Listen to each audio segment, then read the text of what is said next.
He had a Gloucester family. His family lived on Linnet Place, which is right off of Saddle Street, up in the area we used to call Portuguese Hill. Of course, now today we call it Portuguese Hill because we have to be a little more correct. But I always knew what is Portuguese Hill, and that's where I was born. And that's where we lived too when we first got married. Yeah, we lived there for 7 years also.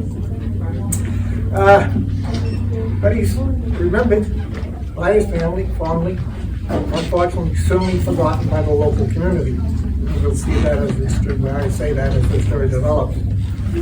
He was an uncle I never knew. He was my mother's big brother. Joseph was born in Gloucester, October 5th, 1899. He was the fourth child, the second son of Joseph and Mary Mattos. His father, Joseph, was a Portuguese-American fisherman, as many people in Gloucester were, and still are. He migrated from the island, Azorean island of St. George, at the age of 18. His wife, Mary, came from the Azorean island of Pico, and they met and were married in Gloucester in 1891. Joseph and Mary had 8 children. Manuel Mattos, who was a long-serving, lived in Gloucester all his life, and was a long-serving Gloucester fireman, one of the longest-serving in Gloucester fireman. And he was a veteran of World War I, too.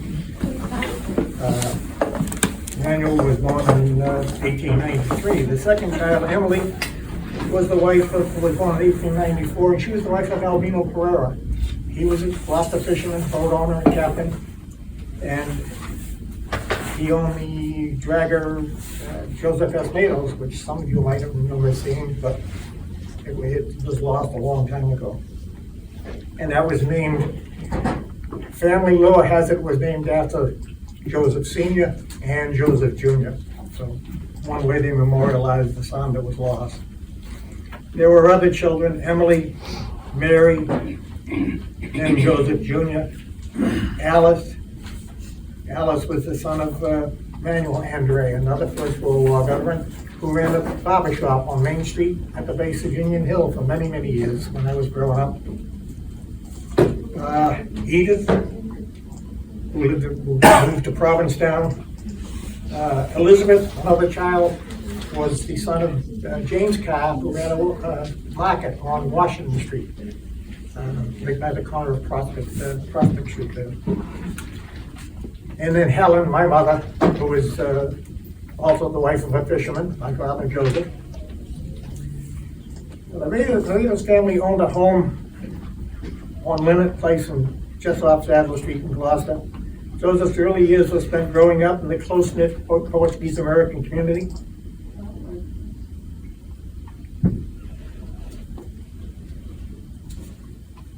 His social activities were always centered around the church and the Lady Good Voyage Church and the family. He attended Gloucester schools until the age of 16. At 16, Joseph decided to join the military, and he applied to join what was known as the 8th Massachusetts Infantry Regiment, which is part of the National Guard. Unfortunately, and they were getting ready to go to the Mexican border to serve against these Mexican bandit Pancho Villa, who was raiding border towns at that time in 1916. Unfortunately, he couldn't be accepted because he was too young. An interesting article I saw in the Boston Times was how his mother had to plead with a certain Captain Parker, who was the head of that regiment, to take him. And they finally took him, and he did serve in the border. It's an interesting sidelight to that is that I wonder how his mother could plead with Captain Parker, because until the day she died at 94, she couldn't speak a word of English. And I knew her well when I was growing up. But she managed to communicate, and she managed to convince him, and that was his beginning of service in the military. They trained in Framingham, this 8th Regiment, and they went to El Paso, where they served guarding the border. And attempting to stop the infiltration and sabotage that was going on at the time. Finally, the 8th Massachusetts was relieved by a regiment from Georgia, and the Massachusetts boys returned home to Framingham.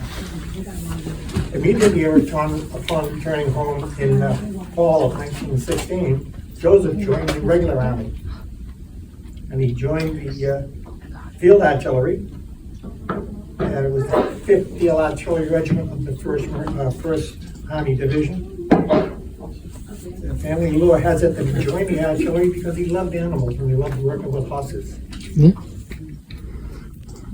He was assigned to Battery A, which was 155 millimeter howitzers, and they were trained at Fort Bliss in Texas.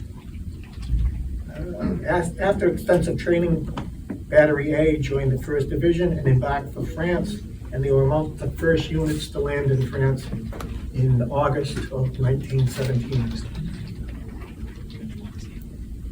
Very little is known about Joseph's activities during the war, because no communications, letters, calls, or anything have survived to this day.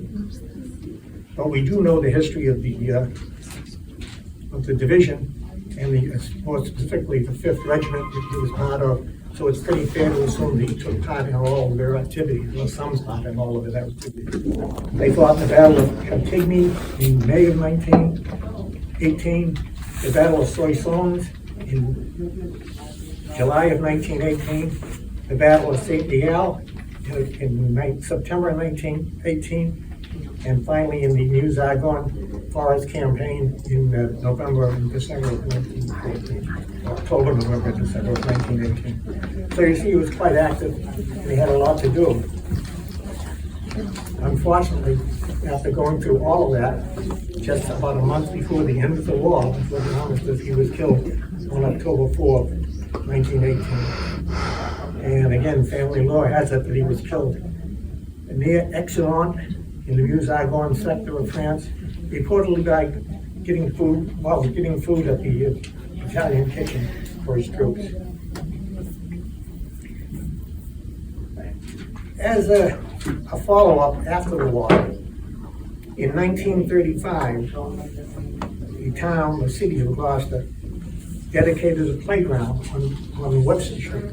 That playground had been donated to the town to serve as parkland and playground in perpetuity.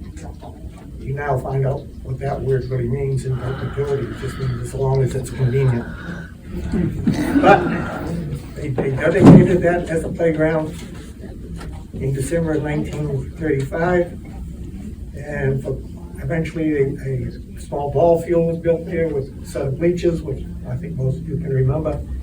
I remember before the Veterans Memorial School was built there in the early 50s, we used to flood that field and have ice skating there. And that was done almost every winter that I can remember back late 40s and early 50s. In the early 50s, large portion of the playground was taken, again against the family's wishes, but to build the Veterans Memorial School. Over the years, due to neglect by the city, the ball field and the playgrounds fell into disrepair until a few years ago when a small group of Gloucester residents, led I believe by Patty and a few other very active young ladies, took over the field. And they decided, through many hours of volunteer labor, cleaned the field up, painted the bleachers, installed lights, applied for grants to do that, and made the field once again a source of pride for the community.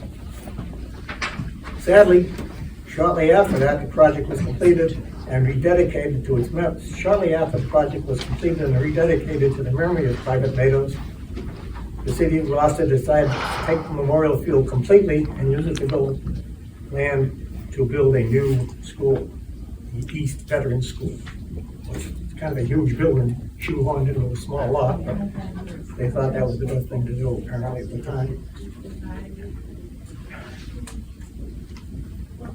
The only thing that remains of that field is the memorial stone and the plaque dedicated to Joseph.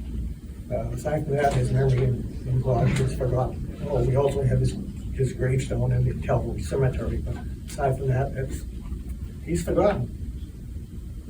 And I can only say, to quote the famous poet, George Santayana, those who forget the past are doomed to repeat. And I think we're going to be doing that now.